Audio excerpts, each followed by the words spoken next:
Kris Titus from Board of Directors of Fathers for Justice in Canada.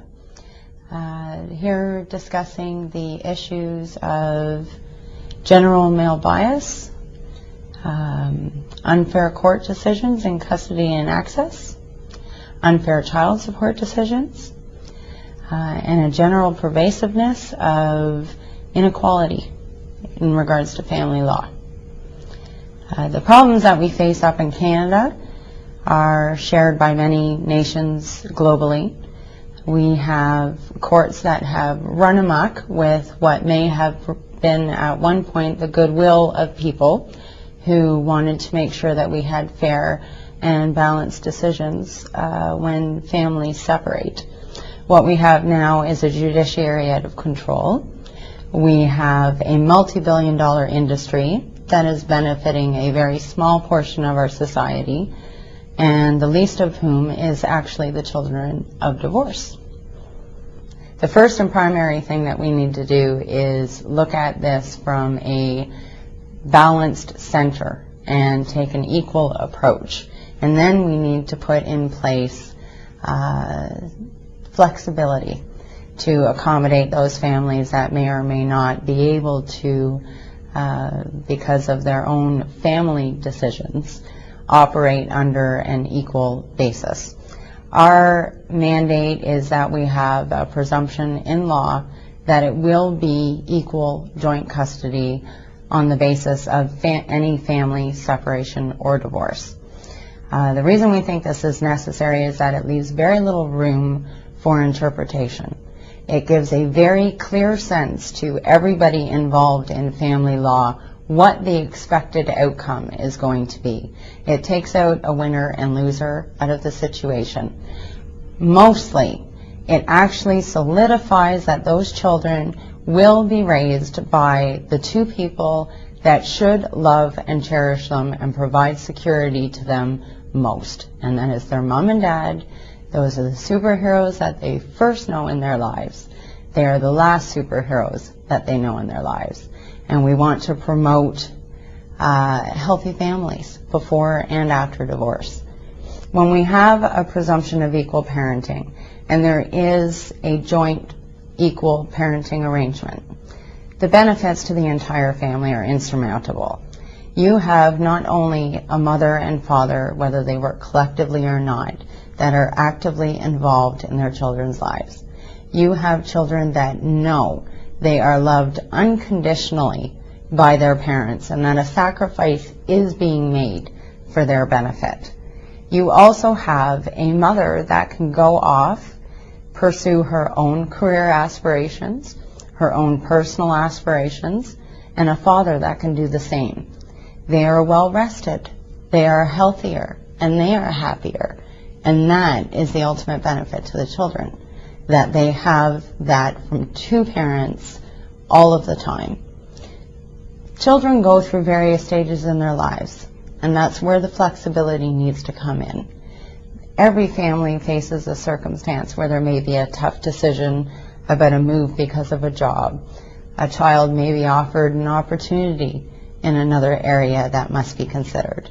These are the decisions that we normally leave our mothers and parents to make, our mothers and fathers to make on a daily basis in raising their children without the interference of the courts. These are the same decisions that have to be left to moms and dads after a separation, still without the courts. I grew up without a father. I am now 33 years old. I have two of my own biological sons who do not know who their grandfather is. I, even today, could explain to you the effects that I still experience out of the blue. Somebody walks by that has a nice tie knot, and I may find myself reduced to tears because I did not have the benefit of a father that could teach me how to tie a tie, that I can now pass that along to my sons. I now have to take them outside of my family to learn how to tie a tie properly. These are things that most of us take for granted.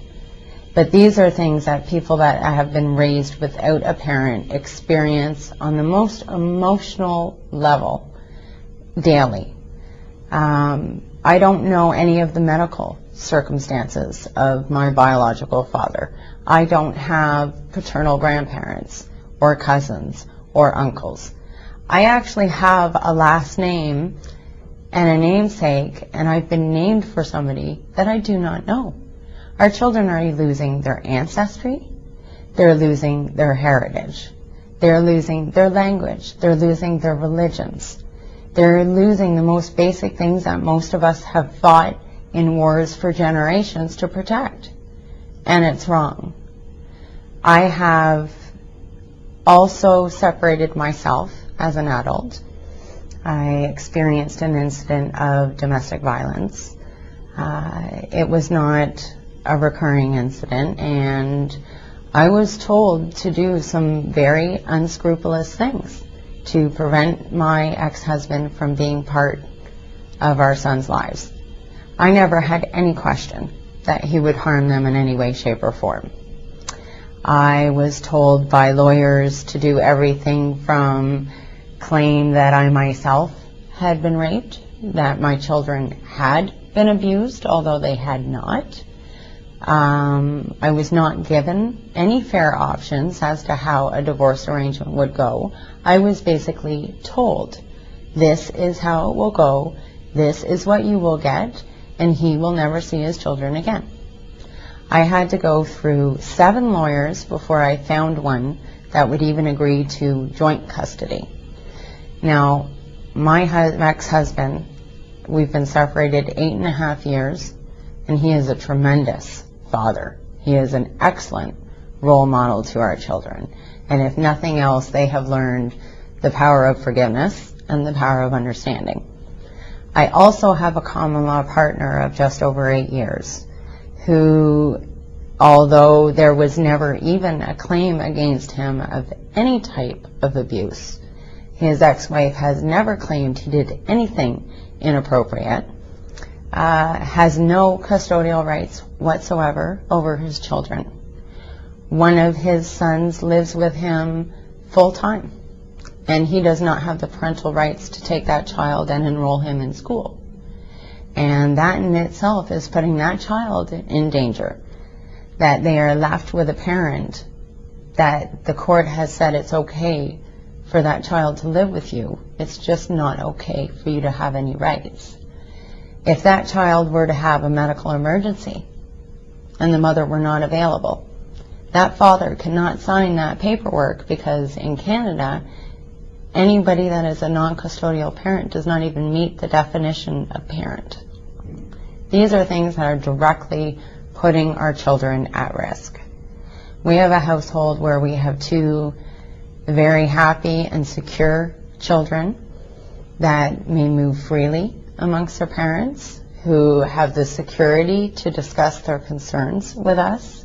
And then we have 2 children who have faced everything from problems with criminals to decreased academics. I have a 17-year-old stepson who said to me, I haven't had any hope for 17 years. That's why I do this.